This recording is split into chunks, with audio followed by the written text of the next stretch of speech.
Πώς μαλώνουνε ο σκύλος και η γάτα, έτσι κι εμείς μαζί δεν κάνουμε χωριό. Και την πληρώνουνε τα βάζα και τα πιάτα, πάντα σερβίτσια κι όλο το νοικοκυριό. Σταματά να κρίνιαζεις, να χαρείς, να μου πετάς συσκευασίες μαργαρίνης. Έλα να ανάψουμε την πίπα της ειρήνης, κι ό,τι σου λέω πάψε να παρεξηγείς.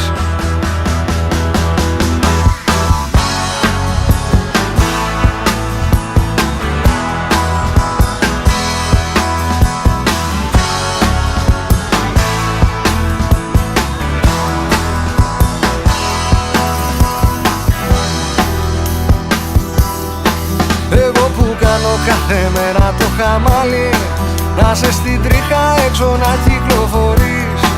Μου λες πως είμαι ένα γαϊρευτό ρεμάλι, μου λες πως είμαι ταπεινής καταγωγής. Τότε φορτώνω, μου αναβούν τα λαμπάκια, κάνω τον έλεγχο και γίνομαι θηρίο.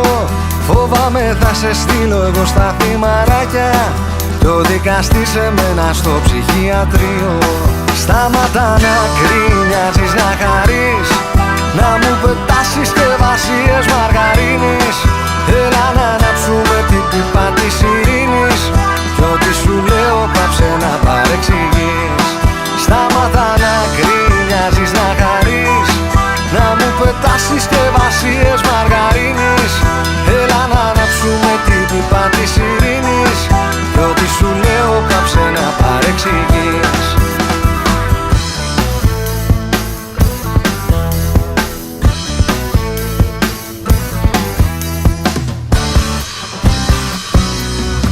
Σταματά να κρίνιαζεις, να χαρείς, να μου πετάς συσκευασίες μαργαρίνης. Έλα να ανάψουμε την πίπα της ειρήνης, κι ό,τι σου λέω πάψε να παρεξηγείς.